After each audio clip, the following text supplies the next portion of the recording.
ತಮಿಳುನಾಡಲ್ಲಿ 38 ಜಿಲ್ಲೆ ಇದೆ ಸರ್. ವಿಜಯ್ ಪ್ರಚಾರ ಮಾಡೋಕ್ಕಾಗಿದ್ದು ಬರೀ 8 ಜಿಲ್ಲೆಯಲ್ಲಿ ಮಾತ್ರ. ಬೇರೆ ಬೇರೆ ಕಾರಣ ಇರ್ಬೋದು, ಆಗ ಮಾಡೋಕ್ಕಾಗಲಿಲ್ಲ. ಅಂದರೆ ಎಲ್ಲ ಕ್ಷೇತ್ರಕ್ಕೆ ರೀಚ್ ಆಗೋಕ್ಕೂ ಆಗಲಿಲ್ಲ. ತುಂಬ ಜನಕ್ಕೆ ಅವರು ಆಯ್ಕೆ ಆದಮೇಲೆ 108 ಜನ MLA ಆಯ್ಕೆ ಆದರು. ಅವರು ಶಾಸಕಾಂಗ ಸಭೆ ಕರಿಬೇಕಾದ್ರೆ ಮೀಡಿಯಾದವ್ರಿಗೆ ಗೊತ್ತೇ ಇಲ್ಲ ಇವ್ರು MLA ಅಂತ. ಅಂದರೆ ಅಷ್ಟು ಮುಖ ಪರಿಚಯನೇ ಇಲ್ಲ, ಜನಕ್ಕೂ ಗೊತ್ತಿರಲಿಲ್ಲ ಇವ್ರು MLA ಅಂತ. ಬಿಕಾಸ್ ಆಫ್ ಸ್ಟಾರ್ ಪವರ್ ಅಥವಾ ವಿಜಯ್ ಅವರ ಕೊಟ್ಟಂತ ಭರವಸೆಗಳಿಂದ ಜನ ಓಟ್ ಆಗಿ ಗೆಲ್ಸಿದ್ದಾರೆ ಇವತ್ತು.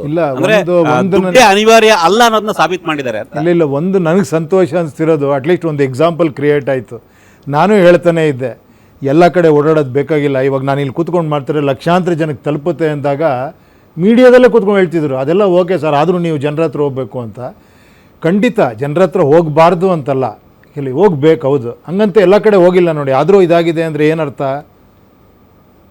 ನಾವು ಎಲ್ಲದರಲ್ಲೂ ಮಾಡರ್ನೈಸ್ ಆಗ್ತಾ ಇದ್ದೀವಿ, ಬರ್ತಾ ಇದೆ, ಕೈಯಲ್ಲೇ ಮೊಬೈಲ್ ಇದೆ, ಪ್ರಪಂಚ ನೋಡ್ತಾ ಇದ್ದೀವಿ. ನಾವೇ ಹೇಳ್ತೀವಿ ನಮ್ಮ ಮಕ್ಕಳು ಪ್ರಪಂಚನೇ ತಿಳ್ಕೊತಿದ್ದಾರೆ ಅಂತ. ಅರ್ಥ ಆಯ್ತಾ? ಇದೊಂದು ವಿಷಯದಲ್ಲಿ ನನ್ನ ಮನೆಗೆ ಬಂದು ಹೇಳ್ಬೇಕು ನೀವು ಅನ್ನೋದು ವಿಚಿತ್ರ ಅನ್ನಿಸ್ತಿತ್ತು ನನಗೆ. ಫಸ್ಟು ಏನು ಇಂಟರ್ವ್ಯೂಗಳು ಮಾಡ್ಬೇಕಾದ್ರೆ, ಇಲ್ಲ ಸರ್ ನೀವು ಜನರ ಹತ್ರ ಹೋಗಿ ಹೇಳಬೇಕು ಅಂತ. ಜನರ ಹತ್ರ ಹೋಗಿ ಹೇಳೋ ಒಂದು ಕಾಲ ಇತ್ತು. ಏನು ಹೇಳಿ, ಅವಾಗೊಂದು ಸಣ್ಣ ಹಳ್ಳಿ ಇತ್ತು, ಅವಾಗ ಟೆಕ್ನಾಲಜಿ ಇರಲಿಲ್ಲ, ಏನಿರಲಿಲ್ಲ. ಹೋಗಿ ಅಲ್ಲಿ ಒಂದು ಸಭೆ ಸಮಾರಂಭ ಮಾಡಿ ಹೇಳ್ತಾಯಿದ್ರು ವಿಷಯಗಳನ್ನ. ಕರೆಕ್ಟ್ ಅಲ್ವಾ? ಈಗ ನೋಡಿ ಯಾವ ಲೆವೆಲ್ ಟೆಕ್ನಾಲಜಿ ಇದೆ. ನಿಮ್ಮ ಟೆಕ್ನಾಲಜಿ ನೋಡಿ ನನಗೆ ಶಾಕ್ ಆಗೋಯ್ತು.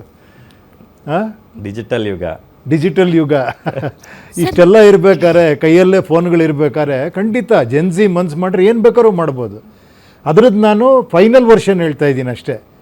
ಏನು ಹೇಳಿ, ಅವರು ಒಂದು ಸಭೆ ಮಾಡಿ ದೊಡ್ಡದಾಗಿ ಮಾಡಿ, ಅದೇನೋ ತಪ್ಪಲ್ಲ, ನಾನು ಯಾರ ಬಗ್ಗೆನೂ ಇದು ಮಾಡ್ತಾಯಿಲ್ಲ. ಒಂದು ಸಭೆ ಸಮಾರಂಭ ದೊಡ್ಡದಾಗಿ ಮಾಡಿದಾಗ ಆ ಒಂದು ಕ್ರೇಜ್ ನೋಡಿದಾಗ ಎಲ್ಲರೂ ಒಂಥರ ಓಹೋ ಜೋರಾಗಿದೆ ಅನ್ನೋದು ಫಾಲೋ ಬೇರೆ. ಇದಂಗಲ್ಲ, ಇದು ಅದಕ್ಕೂ ಚಾನ್ಸ್ ಇಲ್ಲದೆ ಇರೋವಂಥದ್ದು.